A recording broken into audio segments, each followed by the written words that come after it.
You remember I talked a lot about a stalker that I had in college at Wisconsin, and when I was 17, I noticed that there was this guy who wouldn't stop staring at me in the library.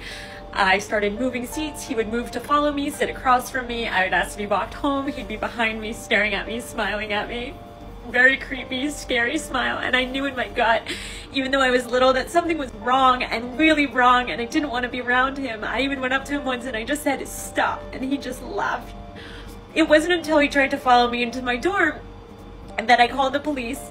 I filed something with the campus police, who proceeded to not follow through with their word. They did not register him as anything dangerous on campus. They did not follow through with my restraining order. And this was the University of Wisconsin campus police. It wasn't until my best friend's sophomore year called me and said, "Look on the news," that I knew that my gut was right. I knew I was right. And I turned on the news, and whose face was it but Alec Cook? And he was arrested for strangling a girl, and he had 11 other victims. I think more, but 11 in the court system, who all preceded me.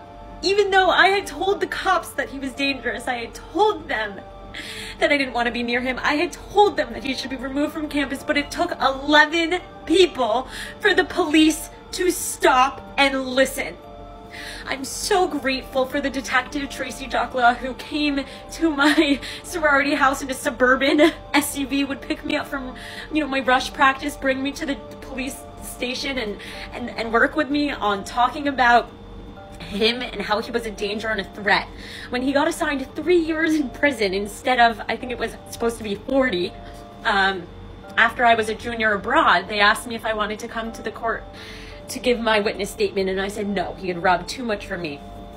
How could I ever give him an extra second? I would never allow him to look at my face ever again. So I held back on wanting to pursue my dreams, which was I wanted to be on social media. I wanted to be front facing, but I couldn't do that until I knew he was away. He got out after 3 years. He was on the streets of Minnesota after 3 years. And it wasn't until a few months ago that the detectives said, "This isn't right." The judge said, "This isn't right." And he's now, today, I found out that he's now officially going to be in a facility with no end. It's going to take a lot for him to have to come out of that facility. And I just spoke to the detectives who I've been in touch with since I was 17, 18, 19 years old. I'm now turning 27 next week. And I'm so happy to share the news with you that you should always listen to your gut. You should always listen to your gut, because you're never wrong. And you can save your own life. I saved mine. And hopefully we saved other people's. I know you don't ever see me crying. I'm just so grateful that he's gone and that I don't have to worry anymore about him, and I can pursue what I want to pursue.